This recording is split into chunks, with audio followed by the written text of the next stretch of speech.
very much for joining me. First the Baltics and now Taiwan. Since the beginning of this year, in the latest spat of such incidents, critical undersea cables connecting U.S. allies have been damaged or severed. Some have been cast as acts of sabotage, pinned or blamed on China and Russia amid heightened global political tensions. Several vessels there in Taiwan has been intercepted by Taiwan's Coast Guard. Recently, the captain of a freighter crewed by Chinese nationals has been sentenced to 3 years in prison for severing an undersea communication cable between Taiwan proper and Penghu. Evidently, China changes the registration of their vessels probably as fast as people change their underwear. Originally, authorities boarded the Hong Tai 58, detained its 7 Chinese crew on February 25th.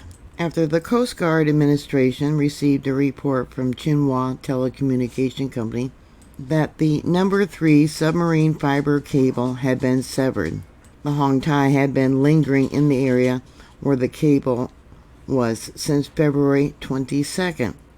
Prosecutors said that during that period, Wang had ordered his men to drop anchor 5 nautical miles, or 9.26 kilometers, west of Taiwan's Baimen district and sail in a zigzag pattern around the number 3 cable in an apparent attempt to sabotage. Well, if you're going zigzag, yeah, I would say you don't know exactly where the cable is at and you're trying the best to cut it.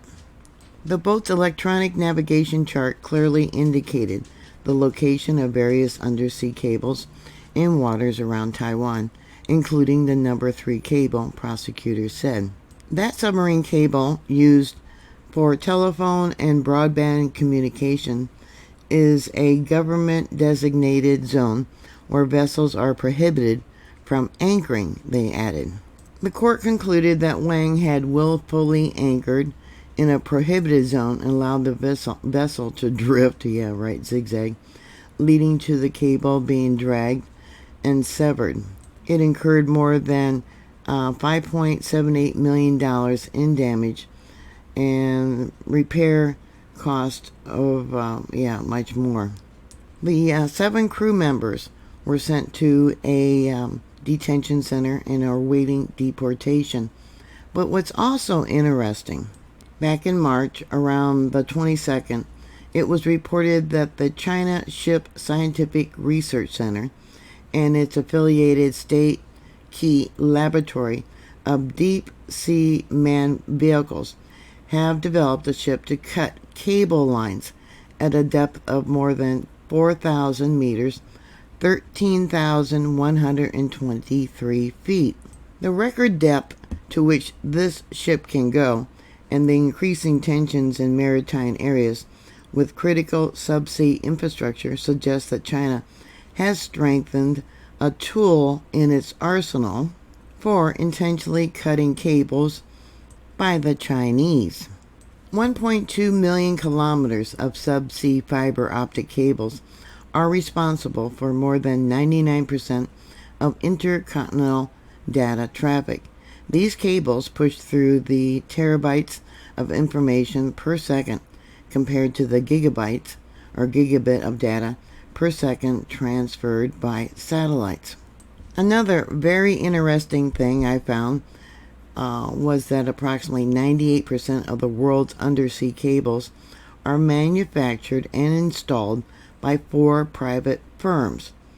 Subcom, which is in the United States, Alcatel Submarine Networks, they're from France, Nippon Electric Company, they're from Japan, and HMN Technology, that's China, formerly known as Hawaii Marine Network Company Ltd.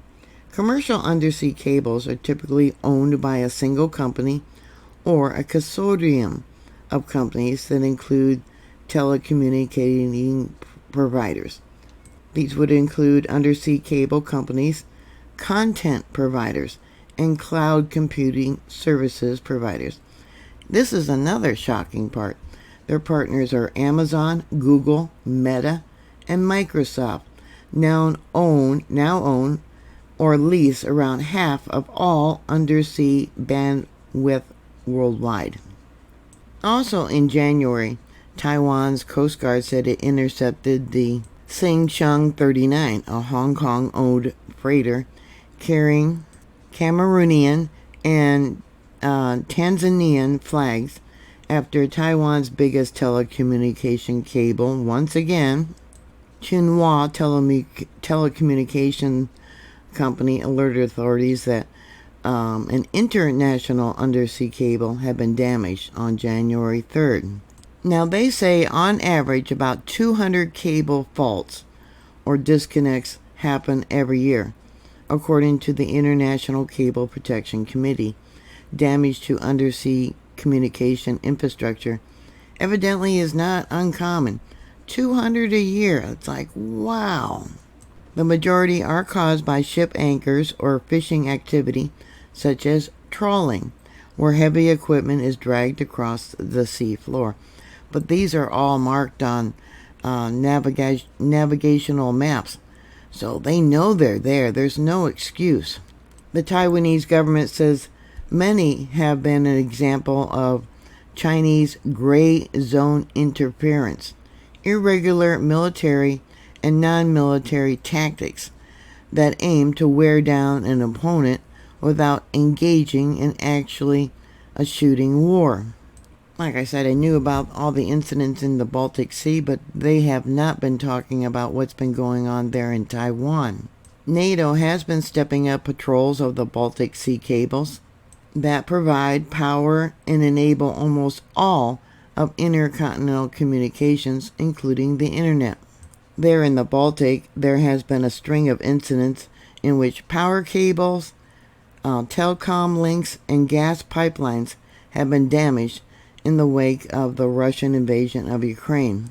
And this has been ongoing since February of 2022. An associate research fellow at the Institute of Defense and Strategic Studies in Singapore said, if enough cables were cut, you can potentially cause something as severe as an internet blackout, especially for Taiwan, since it's an island and there's no overland alternatives. So I guess that means they depend more on the undersea cables and not so much on satellite. Yeah, the cables are faster, more powerful than the data that they can receive from satellites. But just like this ship that they developed that can cut cable lines at a depth of up to 4,000 meters or 13,123 feet, they have developed ways of destroying satellites, and they've demonstrated that in the past. Yeah, it is in fact another form of war, as the research professor said. It's a war without firing shots. Here we have the different vessels on maritimetraffic.com. I mean, how do you keep track of what all these vessels are doing if they have their anchors deliberately dropped to cut undersea cables? How do you keep track of all that and what they're doing? Often they only have like 2 ships patrolling in an area, maybe 3 like they do in the Baltic Sea. But it's like, wow. I'll try and zoom in. Here we got the United States. And then I'll come over here. Okay, this I believe is Taiwan. This very well could be Taiwan. I don't know if you can see all the little triangles on here. I believe this was the area here. Hold on. I'll go to Google Earth.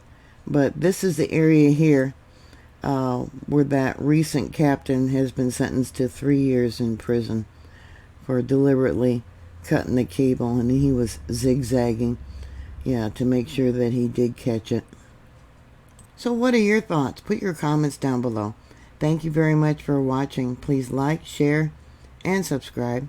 And I'll talk to you later. God bless you. Bye.